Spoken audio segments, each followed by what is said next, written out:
नमस्कार, स्वागत है आप सभी का आपके अपने YouTube channel university entrance exams में, जहां मिल रहा है आपको बी लैंग्वेज से संस्कृत का अध्ययन कर रहे हैं हम लोग। और आपके सामने पहला क्वेश्चन है कि औचित्य संप्रदायस्य प्रवर्तकः कः। औचित्य संप्रदाय के प्रवर्तक कौन हैं? वामनः, क्षेमेंद्रः, महावीरः या महिम भट्ट। आपको बताना है औचित्य संप्रदाय के प्रवर्तक आचार्य कौन है। आप लोग चैनल को सब्सक्राइब कर लीजिए ताकि हम लोग लाइव क्लासेस स्टार्ट कर सकें, जिसमें आप को फ़ायदा ये होगा कि आप अपने डाउट्स वहीं क्लियर कर सकेंगे। आपको जो भी डाउट आते हैं, जो भी सुझाव होते हैं और जो भी पूछना चाहेंगे आप पूछ सकते हैं। प्रश्न का उत्तर देंगे। प्रश्न का उत्तर क्या होगा? वामन होंगे तो आपको बता दें वामन रीति संप्रदाय के आचार्य हैं। औचित्य संप्रदाय के आचार्य क्षेमेंद्र हैं, तो आंसर इसका क्षेमेंद्र सही है। अगर बात करें रस संप्रदाय की, तो रस संप्रदाय की भरत मुनि हैं। रस संप्रदाय के आचार्य भरत मुनि हैं। ध्वनि संप्रदाय की बात करें, आनंदवर्धन जी हैं। आनंदवर्धन जी हैं। आनंदवर्धन ध्वनि संप्रदाय के संप्रदाय के प्रवर्तक हैं। और हम अगर वक्रोक्ति संप्रदाय की बात करते हैं, तो वक्रोक्ति संप्रदाय के प्रवर्तक वक्रोक्ति के कौन हैं? कुंतक हैं। कुंतक वक्रोक्ति संप्रदाय के प्रवर्तक हैं। तो हम अगला क्वेश्चन लेते हैं। अगला क्वेश्चन है सत्कार्यवादः कस्य दर्शनस्य सिद्धांता। सत्कार्यवाद किस दर्शन का सिद्धांत है? न्याय दर्शन का सिद्धांत है, सांख्य दर्शन का सिद्धांत है, वेदांत दर्शन का सिद्धांत है, मीमांसा दर्शन का सिद्धांत है। किस दर्शन का सिद्धांत है? आपको बता दें न्याय दर्शन की रचना गौतम ने की है। सांख्य दर्शन कपिल मुनि का है। और इसका आंसर भी क्या हो जाएगा? सांख्य दर्शन है। सांख्य दर्शन में दो प्रमाण बताए गए हैं, एक दो सिद्धांत, एक तो सत्कार्यवाद है और दूसरा परिमाणवाद है। दूसरा क्या है? परिमाणवाद है।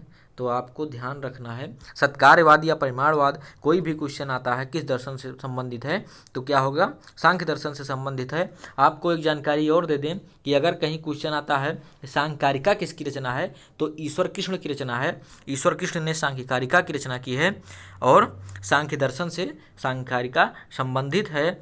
और सत्कार्यवाद और परिमाणवाद जो है सांख्यकारिका के सिद्धांत हैं। तो हम अगले क्वेश्चन पर बढ़ चलते हैं। और अगला क्वेश्चन आपके सामने है अभिहिते कारके का विभक्तिर्भवति। अभिहित कारक में कौन सी विभक्ति होती है? तृतीया, चतुर्थी, पंचमी या प्रथमा। आपको बता दें कि हमने इस से संबंधित अर्थात उक्त कारक में कौन सी विभक्ति होती है ऐसा करके एक वीडियो में बताया था, जब हम पढ़ा रहे थे, आपको बता रहे थे। तो आपको वहाँ जान गए हैं जो लोग देखे होंगे कि प्रथमा विभक्ति होती है। अगर कहीं उक्त पूछता है तो उक्त जितने भी कारक होते हैं उनमें प्रथमा विभक्ति होती है, और जो अनुक्त होते हैं उन्हीं में विभक्तियां बदलती हैं। अर्थात जैसे अनुक्त कर्म पूछता है तो कर्म में द्वितीया होती है, तो अनुक्त कर्म में द्वितीया होती है। अगर उक्त कर्म पूछ लिया तो उक्त कर्म में प्रथमा विभक्ति ही होती है। तो उसी प्रकार से आपको ध्यान रखना है, अगर पूछे तो कर्म में द्वितीया होती है, आप अनुक्त जोड़ते रहिएगा। और करण हो गया, करण में तृतीया, संप्रदान में चतुर्थी, अपादान में पंचमी और अधिकरण में सप्तमी विभक्ति होती है। संस्कृत में कारकों की संख्या कितनी है? संस्कृत में कारकों की संख्या 6 कारक हैं संस्कृत में, और विभक्तियों की संख्या 7 है। तो आपको ध्यान रखना है। और हम अगले क्वेश्चन पर बढ़ चलते हैं। अगला क्वेश्चन आपके सामने रहा कस्य कवेः उपाधि दीपशिखा। दीपशिखा किस कवि की उपाधि है? भारवे भारवी की, भासस्य भास की, कालिदासस्य कालिदास की या श्रीहर्षस्य की या श्रीहर्ष की। तो आपको बताना है कि किस कवि की उपाधि है का दीपशिखा। मैंने बताया था आपको, किसी वीडियो में बता दिया है कि दीपशिखा किसकी उपाधि है। जिन्होंने देखा होगा उनको पता होगा, नहीं जानते हैं फिर भी आप जान लीजिए कि दीपशिखा जो उपाधि है वो कालिदास की उपाधि है। भारवी की उपाधि आतपत्र है। नारिकेल फल सम्मित वाणी, अर्थात नारिकेल के समान वाणी को बताया गया है। भारवी को नारिकेल फल सम्मितम वचः। और भाष्य ने 13 नाटकों की रचना की है। 13 नाटकों की रचना की है। इनको प्रथम नाटककार भी माना जाता है लौकिक संस्कृत साहित्य के। और हम अगले बात करें तो कालिदास के लिए 7 ग्रंथों की रचना की, जिसमें 2 महाकाव्य हैं, 3 जो है 2 महाकाव्य हैं और 3 नाटक हैं अर्थात रूपक हैं और 2 मुक्तक काव्य या मेघदूत और ऋतुसंहार जो हैं वो लिखे हैं। तो 7 ग्रंथों की रचना की कालिदास ने। और इनकी उपाधि की बात करें तो दीपशिखा उपाधि, दीपशिखा रघुकार कहाए, कवि कुरगुल बिरदावली पाए।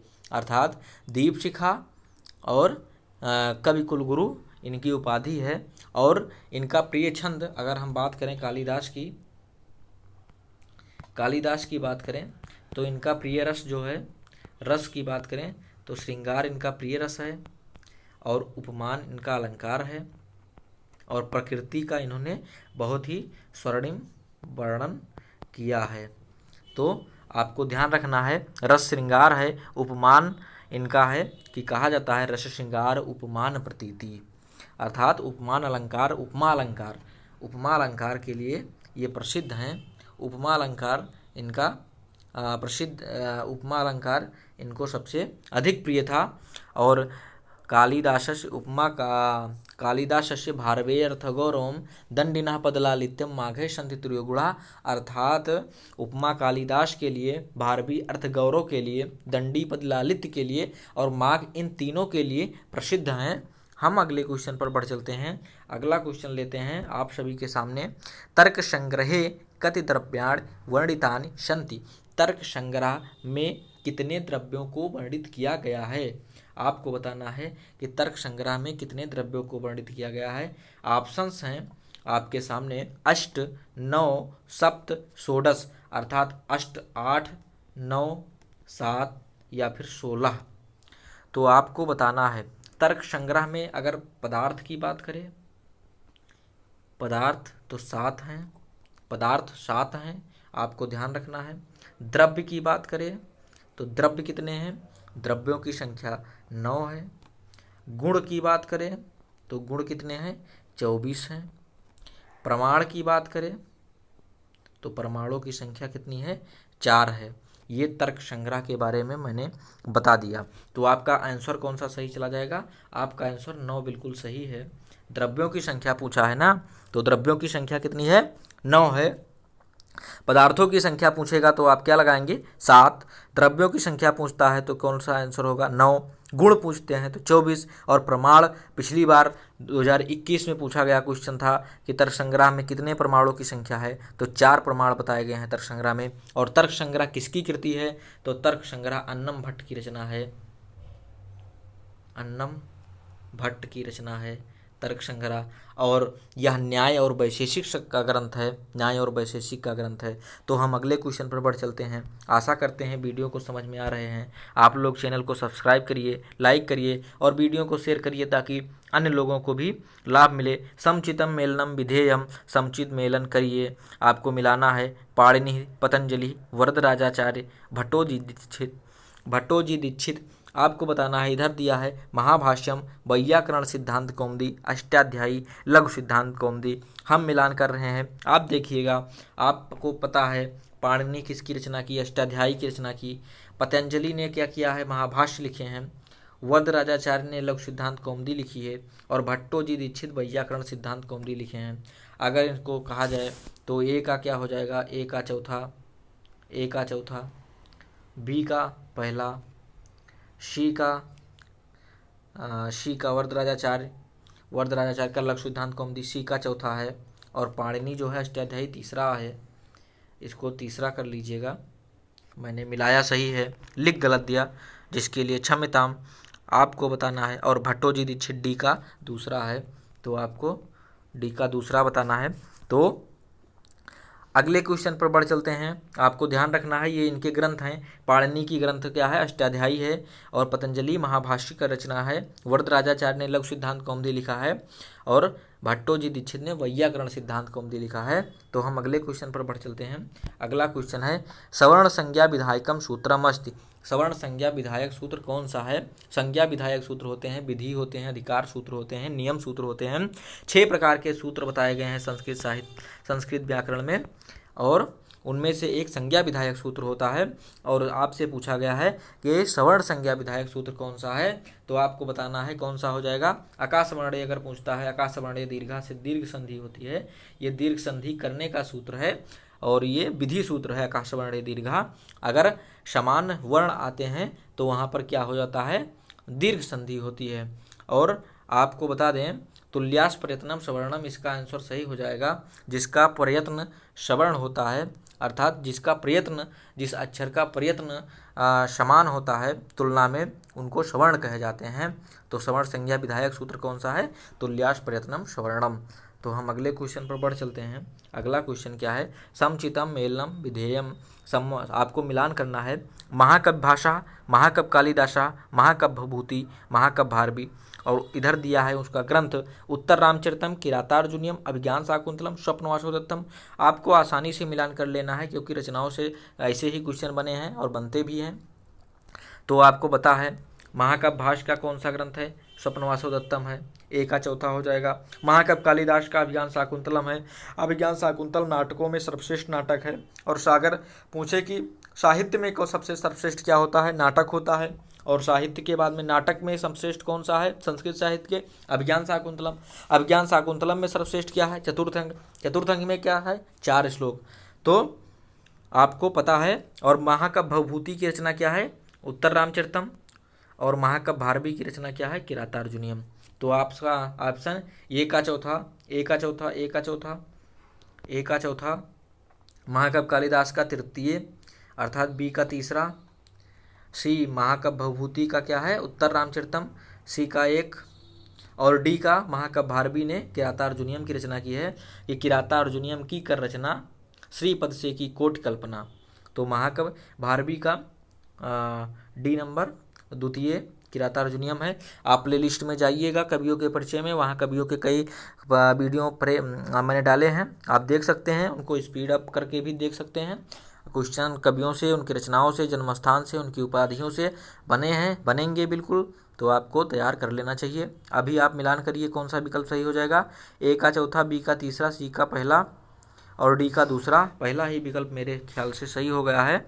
तो आपको हम अगले क्वेश्चन पर बढ़ चलते हैं। और अगला क्वेश्चन है आपके सामने, कठोपनिषद केन वेदेन सा संबंधा, अर्थात कठोपनिषद किस वेद के साथ संबंध रखता है, ऋग्वेद के साथ, सामवेद के साथ, शुक्ल यजुर्वेद के साथ या कृष्ण यजुर्वेद के साथ।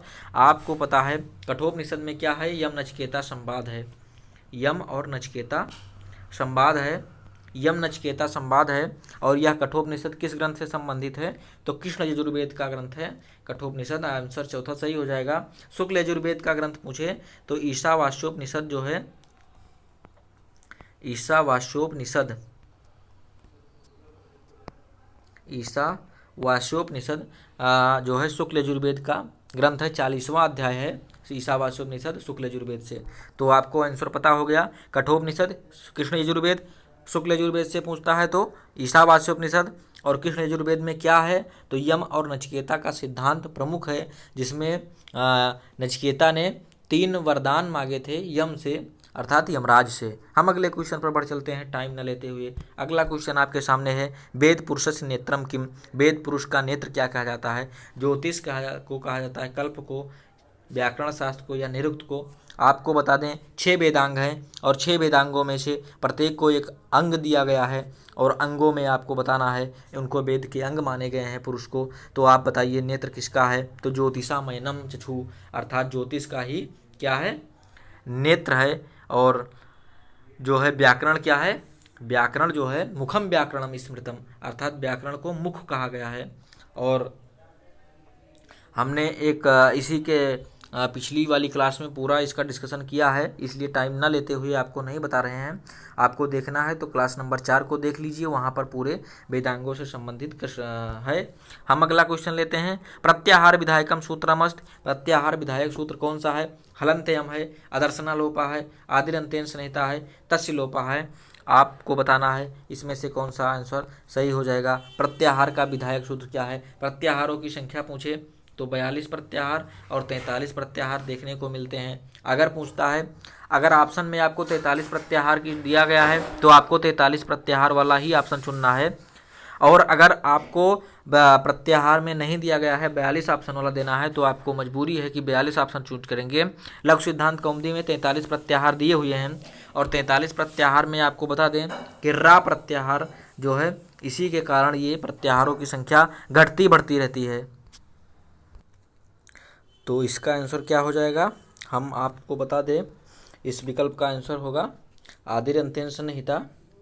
आदि और अंत में सन्निहिता आपको देखे होंगे शिव सूत्र, जो शिव सूत्र है प्रत्याहार सूत्र जिसको मतलब 14 माहेश्वर सूत्रों की संख्या है, जिसमें से आदि का वर्ण और अंतिम वर्ण को मिला करके जो संहिता बनती है उसी को प्रत्याहार बनाया जाता है। जैसे कि अण प्रत्याहार या अच प्रत्याहार, कोई भी प्रत्याहार बनाने के लिए हम देखते हैं, या फिर आयुड़ देखिए, कोई भी प्रत्याहार लीजिए आ ई उ औड़ा, तो आपको प्रत्याहार बनाने के लिए क्या करना पड़ेगा, पहला वर्ण ले लीजिए और अंतिम वर्ण ले लीजिए और इनको जोड़ दीजिए तो यही प्रत्याहार हो जाता है। तो अण प्रत्याहार में ये बन गया अण प्रत्याहार। तो यही है प्रत्याहार बनाना। और आदि और अंत की जो संहिता होती है उन्हीं को आदि अंत्येन संहिता कहते हैं। और ये प्रत्याहार विधायक सूत्र है। हलन्त्ययम क्या करता है, ईद संज्ञा करता है, ईद संज्ञा विधायक सूत्र है हलन्त्ययम। और आदर्शन लोपा लोप संज्ञा विधायक सूत्र है, लोप संज्ञा विधायक सूत्र है। और तस्य लोपा जो है जिसकी ईद संज्ञा हो चुकी होती है उसका लोप करता है। तो हम अगले क्वेश्चन पर बढ़ चलें। और आपको पता हो कि रा प्रत्याहार के कारण 43 प्रत्याहार हो जाते हैं, कई बार 42 प्रत्याहार माने गए हैं, लेकिन अगर 43 और 42 दोनों प्रत्याहारों का विवरण दिया है तो आप 43 को चुनेंगे। और अगर आयोग या एनटीए जो है ऐसा मानता है 42 प्रत्याहार उस स्थिति में, तो आपको साक्ष्य मैं दूंगा, आप उसको ऑब्जेक्शन करिएगा और आंसर आपका 43 सही रहेगा। और 43 ही मानना चाहिए उसको भी, वो मानेगा भी। 43 प्रत्याहार ही लघु सिद्धांत कौमुदी में दिए हुए हैं। हम अगले क्वेश्चन पर बढ़ चलते हैं। अगला क्वेश्चन आपके सामने है, सुमेलित करिए दूरांतिकार्थेभ्यो, और दिया है दूरांतिकार्थै उभय प्राप्तौ कतस्य च, और इधर दिया है कर्मणि वर्तमाने द्वितीया च षष्ठी अंतरश्याम। ये सूत्र हैं और सूत्रों में क्या होता है उन्हीं को 2 खंडों में दे दिया गया है और इनको बताना है। तो आपको विकल्प से जा सकते हैं या फिर आप मिलान कर लीजिए। हम मिलान करवा रहे हैं, साथ साथ आप देखेंगे। तो क्या है दूरांतिकार्थेभ्यो द्वितीया च, तीसरा हो जाएगा। और दूरांतिकार्थै षष्ठी अंतरश्याम, उभय प्राप्तो कर्मणि होता है और कतश्च वर्तमाने होता है, इसको मिला लीजिए। तो अब आपको मिलान हो गया है। दूर और अंतिक अर्थ वाली धातुओं से द्वितीया विभक्ति होती है। दूरांतिकार्थे षष्ठी अंतरश्याम, अर्थात विकल्प से षष्ठी भी होती है दूरांतिक अर्थ वाली धातुओं में, ठीक है। उभय प्राप्तो कर्मणि, अर्थात जो उभय प्राप्तो अर्थात कर्ता में और कर्म में भी यदि दोनों में, कर्ता और कर्म में दोनों में षष्ठी होती है तो उस अवस्था में उभय प्राप्तो कर्मणि सूत्र से कर्म में षष्ठी विभक्ति का विधान किया जाता है। और कतश्च वर्तमाने, अर्थात कत प्रत्याहार अगर वर्तमान अर्थ में, कत प्रत्यय अगर वर्तमान अर्थ में, वैसे कत प्रत्यय जो है किसी भी धातु से लगने से वो क्या होता है, भूतकाल में चला जाता है। लेकिन क्या कहा जा रहा है कि कत प्रत्यय अगर किसी धातु से लगा है और वो वर्तमान अर्थ दे रहा है, वर्तमान अर्थ में होता है, तो उसमें विभक्ति षष्ठी विभक्ति होती है। तो यही आपको ध्यान रखना है। और आपको विकल्प से मिलान कर लीजिए। का चौथा हो जाएगा, का तीसरा हो जाएगा, सॉरी, इसमें देखिए का तीसरा दिया है, खा का चौथा दिया है, हो गया है खा का चौथा। और गा का क्या है, कर्मणि पहला, गा का पहला, और कतश्चा वर्तमाने घा का दूसरा।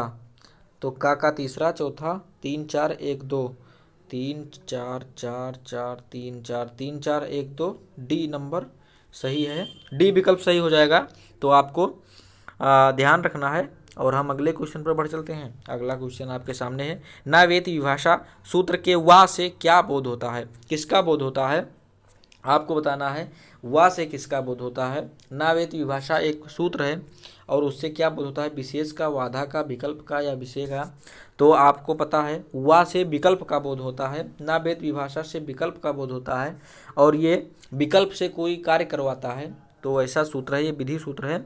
और हम अगला विकल्प मतलब क्वेश्चन ले लेते हैं। आनवीच की त्रयी वार्ता दंड नीतिश्च शाश्वती केन उक्तम, अर्थात यह उक्ति कहाँ किसने की है? महर्षिणः वेदव्यासेन, महर्षि वेदव्यास के द्वारा, महाकविना भासेन, महाकवि भास द्वारा, अर्थशास्त्रकारेण कौटिल्येन, अर्थशास्त्रकार कौटिल्य ने, और धर्मशास्त्रकारेण मनुना, धर्मशास्त्रकार मनु ने। धर्मशास्त्रकार मनु ने मनुस्मृति लिखी है जो कि प्राचीन स्मृतियों में से है और इसमें मनुस्मृति को बाइबिल की संज्ञा दी जाती है। और महाकवि भास ने 13 नाटकों की रचना की, महर्षि वेदव्यास ने भगवत गीता लिखा है और अर्थशास्त्र कौटिल्य ने अर्थशास्त्र की रचना की है कौटिल्य ने। और उसी में बताया गया है कि आनवीच की त्रयी वार्ता दंड नीतिश्च शाश्वती, अर्थात आनवीच की त्रयी वार्ता और दंड नीति ये 4 प्रकार के उसमें बताए गए हैं और ये अर्थशास्त्र कौटिल्य के उसमें बताए गए हैं। तो ऑप्शन सी इसका सही हो जाएगा, अर्थशास्त्रकारेण कौटिल्येन आनवीच की त्रयी वार्ता दंड नीतिश्च शाश्वती। हम अगले विकल्प क्वेश्चन पर चलते हैं। अगला क्वेश्चन है दुष्टः का संधि विच्छेद क्या होगा? ए, बी, सी, डी। आप देखेंगे चारों विकल्प, आपको क्या लगता है कौन सा विकल्प सही होना है? आपको पता होना चाहिए कि दुष्टः का संधि विच्छेद क्या होगा। ये व्यंजन संधि का उदाहरण है और व्यंजन संधि में इसका विकल्प से क्या बनता है? दुष्टा में दुष धन तह बनेगा और सी विकल्प सही हो जाएगा क्योंकि दुष जो उपसर्ग है और तह से बनता है दुष्टा, दुष्टा का संधि विच्छेद दुष धन तह बनेगा। हम अगले विकल्प पर चलते हैं। ये क्वेश्चन आसान क्वेश्चन है इसलिए टाइम को ध्यान रखते हैं। मध्वरि इत्यत्र संधि अस्ति, मध्वरि में कौन सी संधि है? दीर्घ संधि है, यण संधि है, गुण संधि है या फिर वृद्धि संधि है? इसको हम आपको बता दे रहे हैं कैसे बनेगा। तो मधु धन अरिह बनेगा और उ और आ मिलकर क्या हो जाएगा? वा हो जाएगा। तो माँ और धा और वा और अरि अरिह तो क्या हो जाएगा? माँ ध्वा आ और ए वा मिलकर अरिह बन जाएगा और मध्वरि रूप बनेगा। तो मध्वरि बनेगा और वध्वरि ये प्रोसेस जो मैंने आपको करके दिखाया यह किस संधि में होता है? तो यण संधि में होता है। यण संधि में उ और आ के बाद में आने पर वा बन जाता है, उ और वा पर वा बनता है यण संधि में। तो आंसर क्या हो जाएगा आपका? यण संधि सही हो जाएगा। और यण संधि सही होने के बाद आपको अगला विकल्प देखना है, अगला क्वेश्चन देखना है। किम वेदांगम अस्ति, इसमें से कौन सा वेदांग है? शिक्षा, दीक्षा, यजुर्वेदः, आयुर्वेदः, इसमें से कौन सा वेदांग है? बहुत ही आसान सरल क्वेश्चन है, आपको बताना है कौन सा सही हो जाएगा। तो इसमें से शिक्षा क्या है? वेदांग है। शिक्षा, ज्योतिष, कल्प, निरुक्त, छंद और व्याकरण 6 वेदांग माने गए हैं, वेदों के अंग माने गए हैं। तो आपसे देख लीजिए ये क्वेश्चन वेदांग से रिलेटेड क्वेश्चन आया है, वेदांग के अंगों से रिलेटेड क्वेश्चन आया है। जो क्वेश्चन आए हैं उन्हीं से रिलेटेड मैंने क्विज भी कराए हैं, मतलब आपके क्वेश्चन से उन्हीं को सॉल्व करा रहा हूँ और उससे अध्ययन करा रहा हूँ, आपको बताता रहता हूँ उससे। तो आप चैनल को सब्सक्राइब करिए, लाइक करिए, शेयर करिए। शुक्ल यजुर्वेदस्य शिक्षा ग्रंथा कहा, शुक्ल यजुर्वेद का शिक्षा ग्रंथ कौन सा है? सौनकीय, गौतमी, याज्ञवल्क्य शिक्षा या मांडुकी शिक्षा? आपको बता दें यजुर्वेद में 2 शुक्ल हैं, शुक्ल और कृष्ण। और शुक्ल में एक तो है माध्यनंदनी और एक है याज्ञवल्क्य। 2 शिक्षा शुक्ल यजुर्वेद की दी हुई हैं। तो आपसे क्या पूछा है? शुक्ल यजुर्वेद शिक्षा ग्रंथ कौन सा है? तो याज्ञवल्क्य शिक्षा ग्रंथ है। हम बता दे रहे हैं कृष्ण यजुर्वेद के शिक्षा ग्रंथों को, तो आपको ध्यान रखना है। अगर कृष्ण यजुर्वेद से पूछ ले तो आपको क्या बता देना है? वासिष्ठी शिक्षा ग्रंथ होता है, वासिष्ठी है, वासिष्ठी शिक्षा, मांडव्य शिक्षा, मांडव्य शिक्षा, और आपको बताना है 3 है भारद्वाज शिक्षा, भारद्वाज शिक्षा कृष्ण यजुर्वेद से। ठीक है, तो आपको आशा करता हूँ समझ आ गया होगा। अगर कृष्ण यजुर्वेद से पूछता है तो वासिष्ठी शिक्षा, मांडव्य शिक्षा और भारद्वाज शिक्षा, और शुक्ल यजुर्वेद से क्वेश्चन अगर रिपीट होता है तो आपको ध्यान रखना है याज्ञवल्क्य शिक्षा और माध्य नंदन शिक्षा। तो हम अगले क्वेश्चन पर बढ़ चलें। अगला क्वेश्चन आपके सामने है, पदवाक्य प्रमाणज्ञ कौन है, कौन था? पदवाक्य प्रमाणज्ञ मतलब किसकी उपाधि है? भारवी की, भवभूति की, भास की या भर्तृहरि की? तो कौन सा विकल्प सही हो जाएगा? आपको विकल्प बताना है। तो इसका आंसर सही है भवभूति। भवभूति को पदवाक्य प्रमाणज्ञ कहा जाता है, और भवभूति का छंद है सबसे प्रिय छंद अगर पूछता है तो इनको शिखरणी कवि भी कहा जाता है, शिखरणी कवि भी कहा जाता है। और अगला क्वेश्चन इसी में दिया गया है, त्वम जीवितम तमस्मे हृदयम द्वितीयम, यह पंक्ति कहाँ की है? अभिज्ञान शाकुंतलम की, मेघदूतम की, नीति शतकम की या उत्तर रामचरितम की? तो ये पंक्ति कहाँ मिलती है? ये पंक्ति मिलती है उत्तर रामचरितम में, और उत्तर रामचरितम किसकी रचना है? भवभूति की रचना है। और तम जीवितम तमस्मे हृदयम द्वितीयम, और उत्तर रामचरितम कैसा ग्रंथ है? करुण रस प्रधान ग्रंथ है। करुण रस पुटपाक प्रतीकासो रामस्य करुणो रसः। तो हम अगला क्वेश्चन लेते हैं, और अगला क्वेश्चन क्या है? वाग्भूषणम भूषणम इति सूक्ति किस कवि से संबंध है? वाग्भूषणम भूषणम यह सूक्ति किस कवि से संबंधित है? और अगला क्वेश्चन क्या है? वाणिका में संधि है, वाणिका में कौन सी संधि है? तो पहले क्वेश्चन पर ही रहते हैं और पहले क्वेश्चन को सॉल्व करते हैं। वाग्भूषणम भूषणम यह सूक्ति जो है नीति शतक में मिलती है, नीति शतक की सूक्ति है। और नीति शतक किसका ग्रंथ है? आपको पता है किसका ग्रंथ है? भर्तृहरि का ग्रंथ है, और भर्तृहरि नीति शतक का ग्रंथ है, इसलिए यह सूक्ति किससे संबंधित हुई? भर्तृहरि से संबंधित हुई। और भवभूति का रचनाकार हैं किसके? भवभूति हैं उत्तर रामचरितम के। कालिदास 7 ग्रंथों की रचना, भास ने 13 नाटकों की रचना, स्वप्नवासो दत्तम प्रमुख रूप से भास का याद रखना। और अगला क्वेश्चन जो इसमें दिया है, वाणिका में संधि है। वाणिका में कौन सी संधि है? व्यंजन संधि, विसर्ग संधि, अयादि संधि या यण संधि? तो आपको बता देना है कौन सा सही हो जाएगा। देखिए, वाणी धन एका बनेगा, वाणी धन एका बनेगा, और ई और ए मिलकर क्या हो जाएगा? वाणिका हो जाएगा, वाणिका हो जाएगा। और ये यण संधि का उदाहरण है। यण संधि में ऐसा होता है, और हम ई के स्थान पर या हो जाता है, ई के स्थान पर या हो जाता है किसमें? यण संधि में। ई के स्थान पर या यण संधि में होता है, और ऑप्शन यण संधि सही होगा। अगला विकल्प, अगला क्वेश्चन आपके सामने है, शिवराज विजयम में कुल कितने विराम और निश्वास हैं? शिवराज विजयम एक ऐतिहासिक उपन्यास है, एक ऐतिहासिक क्या है? उपन्यास है। इसके रचयिता कौन है? अंबिका दत्त व्यास जी हैं, अंबिका दत्त व्यास हैं, अंबिका दत्त व्यास जी हैं। ऐतिहासिक रचना है, और इसको विभाजित किया गया है किसमें? 3 विराम और 12 निश्वासों में। 3 विराम और 12 निश्वासों में इसको विभाजित किया गया है। प्रत्येक विराम में 4 निश्वास हैं। तो शिवराज विजयम में शिवाजी की और अफजल खान और औरंगजेब के कार्यकाल से संबंधित घटनाओं का उल्लेख है, और शिवाजी इसके नायक हैं, और यह वीर रस प्रधान ग्रंथ है। तो शिवराज विजयम ऐतिहासिक उपन्यास, अंबिका दत्त व्यास की रचना, 3 विराम 12 निश्वासों में विभक्त है, और शिवाजी इसके नायक हैं, वीर रस प्रधान उपन्यास है। अगला क्वेश्चन लेते हैं, कर्तृकर्मणो कृति इत्येन सूत्रेण विभक्ति विधीयते, अर्थात कर्तृकर्मणो कृति सूत्र से कौन सी विभक्ति होती है? क्वेश्चन सब एग्जाम्स में आए हुए हैं, वही क्वेश्चन है। आप देखिए क्वेश्चन का लेवल कितना स्टैंडर्ड है, आपको पता होना चाहिए। तो कर्तृकर्मणो कृति सूत्र से कौन सी विभक्ति होती है? द्वितीया, तृतीया, सप्तमी या षष्ठी? तो ऑप्शन के अनुसार आपको विकल्प बताना है। तो कर्ता और कर्म में यदि कृदंत हो तो कौन सी विभक्ति होती है? षष्ठी विभक्ति होती है, ये षष्ठी विभक्ति का है।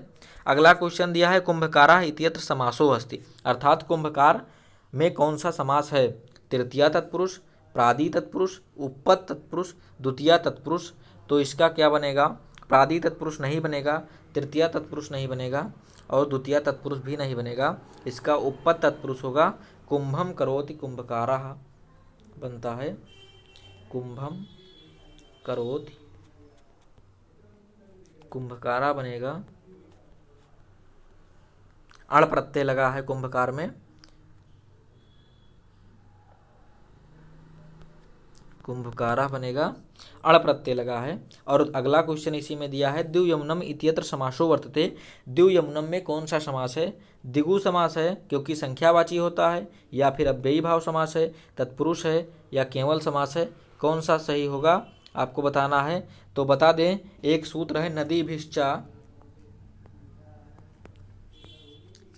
नदीभिश्चा अव्ययी भाव समास में एक सूत्र पड़ता है नदीभिश्चा, और उसमें कहा गया है, ये बताया जाता है कि यदि नदीवाची शब्द आता है और उसके पहले संख्यावाची शब्द आता है तो वह अव्ययी भाव समास होगा। इसलिए द्वियमनम, यमुना एक नदी है और द्वियमनम यहाँ पर कौन सा समास हो जाएगा? अव्ययी भाव समास हो जाएगा। बी विकल्प सही है।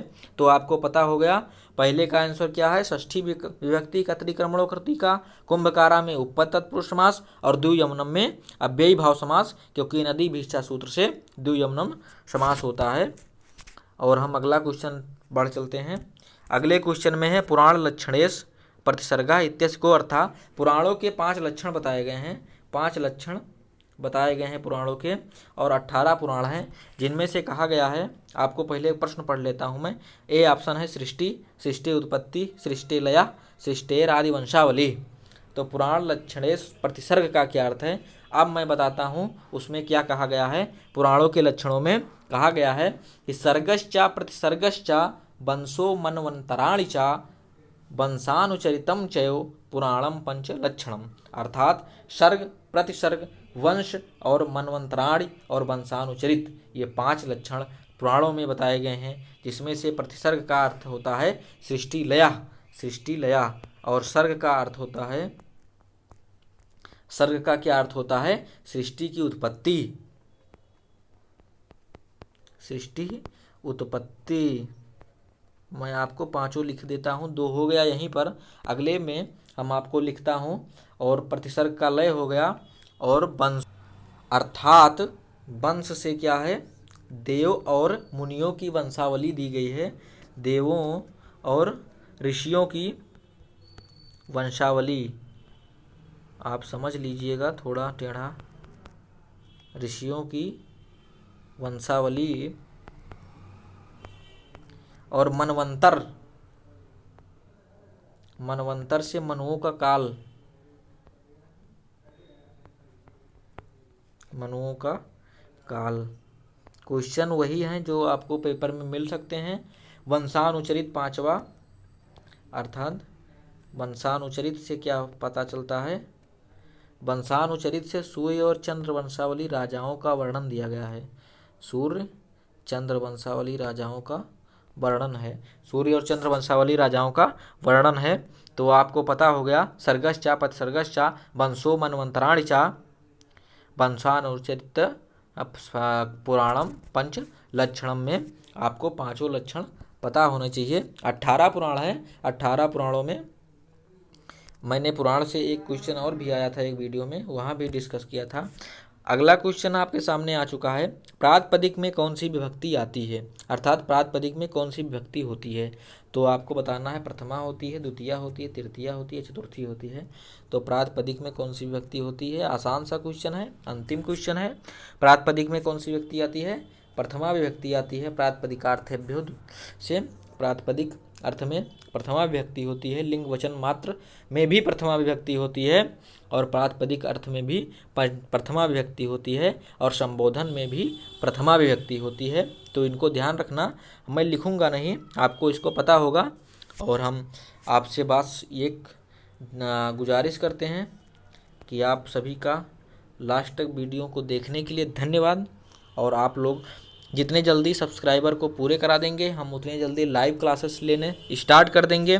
तो आपसे एक बार फिर से भी निवेदन है कि आप लोग चैनल को सब्सक्राइब करिए और इसको शेयर करिए, ताकि अन्य लोगों को भी लाभ हो। नमस्कार, जय हिंद, मिलते हैं नए वीडियो में।